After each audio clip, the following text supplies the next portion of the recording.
কিন্তু জানেন কি, ফের নতুন করে করোনা ভাইরাস চোখ রাঙাতে শুরু করায় উদ্বেগ তৈরি হয়েছে সর্বত্র। ইতিমধ্যে ভারতে আক্রান্তের সংখ্যা প্রায় 1000।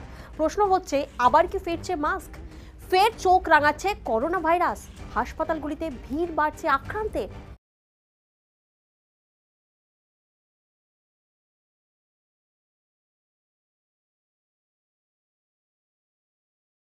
বিরাট বড় খবর, ফিরছে করোনা। বাতিল হতে পারে মাধ্যমিক উচ্চ মাধ্যমিক। মাধ্যমিক উচ্চ মাধ্যমিক 2024 সালে রয়েছে, আর বেশি দিন বাকিও নেই। তোড়জোড় কিন্তু পরীক্ষা শুরু হয়ে গিয়েছে, কিন্তু এরই মাঝে একটা খারাপ খবর আমাদের কাছে সামনে চলে। আর আক্রান্তের নিরিখে শীর্ষে রয়েছে কেরল, যে নামটা শুনলে সত্যি ভয় লাগে। কারণ আমরা জানি দেশে প্রথম কোভিড আক্রান্তের সংখ্যা কিন্তু বাড়ে, এবং কোভিড আক্রান্ত দেশের প্রথম কিন্তু কেরল রাজ্য থেকে। সেই কেরলে ফের বাড়ছে আক্রান্তের সংখ্যা। দৈনিক প্রায় 200 জন করে করোনায় নয়া সংক্রমণে আক্রান্ত হচ্ছেন। সংক্রমণ ঘিরে বাড়ছে উদ্বেগ, যদিও চিকিৎসকরা বলছেন উদ্বেগ না করে কোভিড সতর্কতা অবলম্বন করুন। কেন? কারণ চিকিৎসকরা কিন্তু মনে করছেন যে স্কুল কলেজে কিন্তু সংক্রমণ বেশি ছড়িয়ে পড়ে, এবং বাসে, ট্রামে, রাস্তাঘাটে, অফিস কলেজ খোলা থাকে তখন আমরা কিন্তু বিভিন্ন বস্তুর সংস্পর্শে আসি, যেখানে অনেক মানুষের ফুটফল হয়।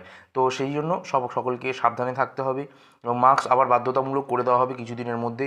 লকডাউন কিন্তু জানুয়ারিতেই হয়ে যেতে পারে যদি করোনার প্রকোপ অতিরিক্ত হারে বেড়ে যায়। বিভিন্ন রাজ্যে বা অন্যান্য রাজ্যে কিন্তু করোনার প্রকোপ বেড়ে যাচ্ছে।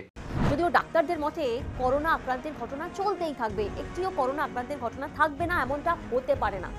কোভিড চিরদিনের মতন শেষ হয়ে যাবে এটা ভাবার কোনো কারণ নেই, ডাক্তাররা বলছেন, ওনারা স্পষ্ট করে জানাচ্ছেন। কিন্তু মাস্ক পরা অভ্যেসে পরিণত করার পরামর্শ দিচ্ছেন ডাক্তাররা। অন্যদিকে আপনাদের জানিয়ে রাখি, সিঙ্গাপুর, ইন্দোনেশিয়া ও মালয়েশিয়ায় ইতিমধ্যে নতুন করে বাড়ছে আক্রান্তের সংখ্যা। তৈরি হয়েছে আতঙ্কের পরিবেশ। আর পরিস্থিতি মোকাবিলায় সিঙ্গাপুর সহ 3টি বিমানবন্দরেই বাধ্যতামূলক করা হয়েছে মাস্ক।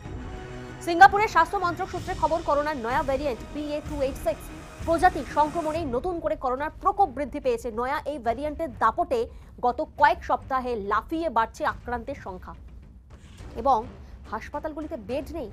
তথৈবচ হাল আইসিসিউতেও। সংক্রমণ ঠেকাতে তাই ফের মাস্ক ব্যবহার বাধ্যতামূলক করার সিদ্ধান্ত। বিমানবন্দরে প্রবেশের ক্ষেত্রে সকলের মাস্ক পরা এবং কোভিডের 2টি টিকা নেওয়া বাধ্যতামূলক বলে জানিয়েছে সিঙ্গাপুরের স্বাস্থ্য মন্ত্রক। আর সিঙ্গাপুরের দেখানো পথে হেঁটে মাস্ক বাধ্যতামূলক করেছে ইন্দোনেশিয়া ও মালয়েশিয়ার বিমানবন্দরও। একই সঙ্গে করোনা মোকাবিলায় আগের মতন দূরত্ব বিধি মেনে চলা, বারবার হাত স্যানিটাইজ করার আবেদন জানানো হয়েছে। ইন্দোনেশিয়া সরকারের তরফ থেকে কিন্তু কোভিডের সব প্রোটোকল মানা শুরু হয়ে গেছে। নতুন করে কারোর করোনা উপসর্গ দেখা দিলে ঘর থেকে না বেরোনোর পরামর্শ দিচ্ছে সরকার। অর্থাৎ মনে আছে আপনাদের কোয়ারেন্টাইন, আইসোলেশন, সেই পিরিয়ডটা। আপনারাও সতর্ক থাকুন, সুস্থ থাকুন, ভালো থাকুন।